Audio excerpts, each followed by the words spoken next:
Hi நண்பர்களே, நலம் 360 சேனலுக்கு உங்களை அன்போடு வரவேற்கிறேன். இன்றைக்கி நம்ம வீடியோவில் எதை பற்றி பேச போகிறோன்னா, இப்போது நிறைய பேர் பார்த்துருப்பீங்க. நம்ம பஸ்ஸில் ட்ராவல் பண்ணும்போது ஒரு சிலர் ரோட்டோரத்தில் ப்ரௌன் கலரில் ஒரு கிழங்கு வச்சு விற்றுட்ருப்பாங்க. அது என்னன்னு பல பேருக்கு தெரியாது.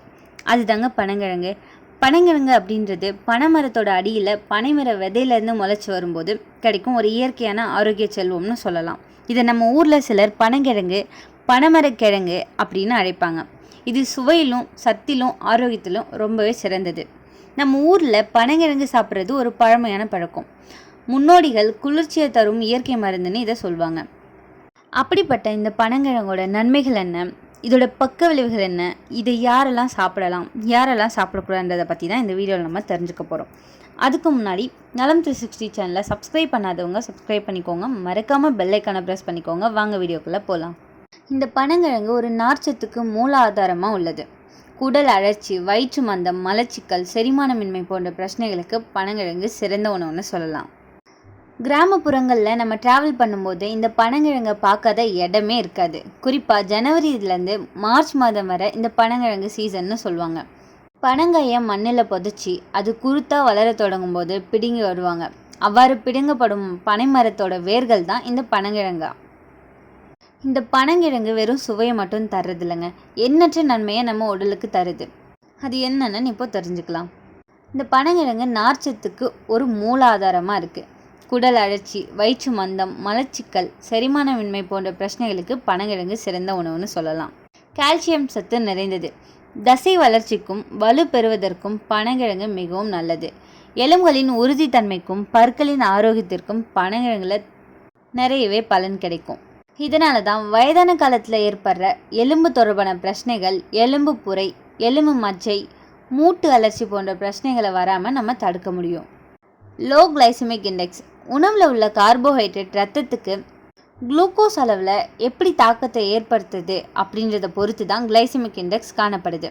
அந்த வகையில் பனங்கிழங்குல குறைவான கிளைசமிக் இண்டெக்ஸ் இருக்கிறதால மெதுவாக செரிமானம் செய்து குளுக்கோஸ் அளவையும் மெதுவாகவே உயர்த்துது.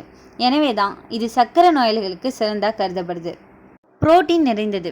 உடல் செல்லுக்கு புரோட்டீன் ரொம்பவே அவசியம். அதே சமயம் என்சைம், ஹார்மோன்கள் போன்ற உடலில் உள்ள முக்கியமான கெமிக்கல்களை உற்பத்தி செய்வதற்கும் புரோட்டீன் அவசியம். எனவே உங்களுக்கு புரோட்டீன் பற்றாக்குறை இருந்தால் பனங்கிழங்கு சிறந்த ஆதாரமாக இருக்கும். பனங்கிழங்கு உணவு செரிமானத்திற்கு தேவைப்படும் என்சைமை உற்பத்தி செய்கிறதால செரிமானம் சீராக இருக்க இது உதவுது. அதோட உணவில் இருக்க ஊட்டச்சத்து உறிஞ்சுறதுக்கு இது பயன்படுது. வளர்ச்சிதை மாற்றத்தை அதிகரிக்கும். பனங்கிழங்கில் இருக்கும் புரதச்சத்து ஒட்டுமொத்த உடல் இயக்கத்துக்கும் அத்தியாவசியமாக தேவையாக உள்ளது. அதாவது உடலில் செல்களை பராமரிப்பது, உறுப்புகளை பழுது நீக்கம் செய்கிறது, சருமத்தை புத்துணர்ச்சியாக்குவது, எலும்பு வளர்ச்சியை ஊக்குவிப்பது, தசை வளர்ச்சியை மேம்படுத்துறது அப்படின்னு பல வகையில் இது நமக்கு உதவியாக இருக்குது. இது எல்லாத்துக்குமே புரோட்டீன் ஒரு முக்கிய பங்காக இருக்குது. அது பனங்கிழங்குல நிறையவே இருக்குது. இரத்த ஓட்டத்தை அதிகரிக்கும். உங்களுக்கு இரத்த ஓட்ட குறைபாடு, அனிமியா அப்படின்ற இரும்புச்சத்து குறைபாடு இருக்குன்னா நீங்கள் பனங்கிழங்கு சிறந்த உணவாக இருக்கும்னு நம்பலாம். இரும்புச்சத்து குறைபால் ஏற்படுற உடல் சோர்வு, கவனமின்மை, குமட்டல், தலைவலி மற்றும் வயிற்று தொந்தரவுகள் எதுவாக இருந்தாலும் இது எல்லாத்துக்குமே பனங்கிழங்கு ஒரு சிறந்த பலன் தரும்.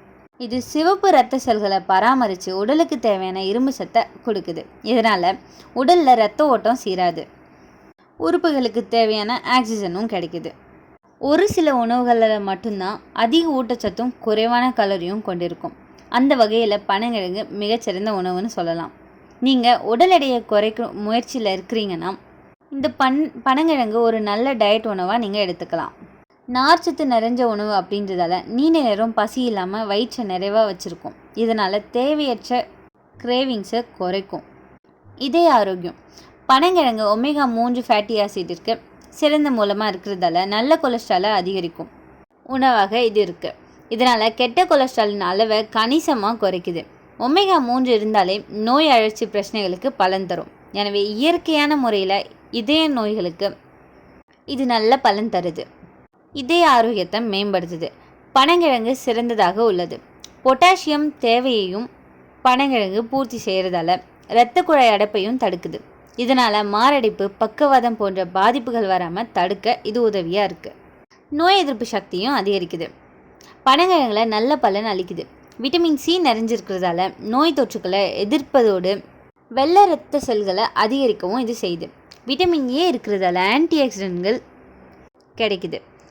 எனவே நோய் எதிர்ப்பு சக்தி வேணும்னா பனங்கிழங்கை தாராளமாக சாப்பிட்லாம். இயற்கையான முறையில் ஆன்டி ஆக்சிடெண்ட்டை தர்றதால பனங்கிழங்கு புற்றுநோய் செல்களுக்கு எதிராகவும் போராட உதவுது.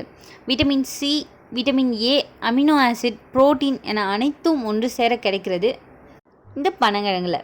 இவையெல்லாம் சேர்ந்து புற்றுநோய் செல்கள் வளர்ச்சியை தடுக்க உதவியாக இருக்குது. பனங்கிழங்கு உடல் சூட்டை குறைக்குது. இந்த பனங்கிழங்கு குளிர்ச்சி தன்மை கொண்டது. கோடை காலத்தில் வெயிலால் ஏற்படும் உடல் சூட்டை குறைக்க இது உதவியாக இருக்குது. பனைமரத்தில் உள்ள இயற்கை ஈரப்பதம் நம்ம உடம்புக்குள்ளே குளிர்ச்சியை பராமரிக்கும். இதில் உள்ள நார்ச்சத்து ஜீரணத்துக்கு நல்லது. வயிற்றெரிச்சல் மாதிரியான பிரச்சனைகள் இது குறைக்குது. ஜீரண மண்டலத்துக்கு நல்ல பாக்டீரியா வளர்க்கவும் இது உதவியாக இருக்குது. பனங்கிழங்கு நம்ம உடம்புக்கு தேவையான மெதுவாக ஜீரணமாகும் கார்போஹைட்ரேட்டை தரும். அதனால் ரொம்ப நேரம் பசி இல்லாமல் இருக்க உதவும். விவசாயம் செய்கிறவங்களுக்கு, உழைப்பு அதிகமாக செய்கிறவங்களுக்கு இது நல்ல சக்தி தரும் உணவாக பயன்படுது. இதில் கால்சியம், பொட்டாசியம், மக்னீசியம், இரும்பு மாதிரியான தாதுக்கள் நிறைய இருக்குது. எலும்புகளுக்கும் பற்களுக்கும் இரத்தத்துக்கும் இது நல்லது. பனங்கிழங்க பனை ஓலைக்கு உள்ள ஈரப்பதம் வச்சுருக்கிறதால சாப்பிட்றப்போ தண்ணீர் நிறைய இருக்குது. இதில் இருக்கிற தண்ணீர் உடம்புக்கு இயற்கை ஹைட்ரேஷன் தருது. பண்டைய காலத்தில் சொல்லுவாங்க, பெண்களுக்கான கருப்பை சூட்டை குறைக்க, மாதவிடாய் பிரச்சனையை குறைக்க இந்த பனங்கிழங்கு ரொம்பவே நல்லதுன்னு. இதில் உள்ள வைட்டமின்கள் நம்மளோட இம்யூனிட்டியை அதிகரிக்க உதவியாக இருக்குது. இதை நம்ம எப்படிலாம் சாப்பிடலாம்? பச்சையாக சாப்பிடலாம். இந்த கிழங்கை அவிச்சு சாப்பிடலாம். கிழங்கோட பனவெல்லம் சேர்த்து சாப்பிட்டா ருசி இரட்டிப்பாக இருக்கும்.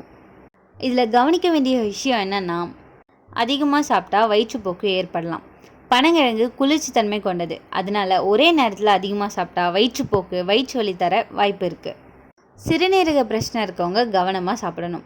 சிறுநீரக நோய் உள்ளவர்களுக்கு அதிக பொட்டாசியம் தேவையில்லை. அதனால் டாக்டர் ஆலோசனை இல்லாமல் இதை அதிகமாக சாப்பிடக்கூடாது. கர்ப்பிணி பெண்கள் கூட இதை அதிகமாக எடுத்துக்கக்கூடாது. கர்ப்ப காலத்தில் குளிர்ச்சி உணவு அதிகமாக சாப்பிட்டா வயிற்று வலி, குளிர் உணர்ச்சி வரலாம். நீரிழிவு நோயாளிகள் அதிகமாக சாப்பிடக்கூடாது. இதில் கார்போஹைட்ரேட் அதிகம் இருக்கிறதால இரத்த சர்க்கரை அளவை உயர வாய்ப்பு இருக்குது. இந்த பனங்கிழங்கு நமக்கு ஒரு கடவுள் கொடுத்த இயற்கை ஆரோக்கிய பரிசு. சரியான அளவில் சாப்பிட்டா உடல் சூட்டை குறைக்க, ஜீரணத்தை மேம்படுத்த, சக்தி தர உதவும். ஆனால் அளவுக்கு மீறினா சில பிரச்சனைகள் வரலாம். ஸோ அளவோடு சாப்பிட்றது நம்ம ஆரோக்கியத்துக்கு ரொம்பவே நல்லது. உங்களில் எத்தனை பேர் என்ன மாதிரி ட்ராவல் பண்ணும்போது பனங்கிழங்கை பார்த்து இது என்ன கிழங்குன்னு யோசிச்சுட்டே போயிருக்கீங்கன்னு கமெண்ட்டில் சொல்லுங்கள். இந்த வீடியோ உங்களுக்கு பிடிச்சிருந்துச்சுன்னா லைக் பண்ணுங்கள், ஷேர் பண்ணுங்கள். மறக்காமல் நம்ம சேனலை சப்ஸ்கிரைப் பண்ணுங்கள். இன்னொரு அற்புதமான வீடியோவோட உங்களை பார்க்குறேன். பை.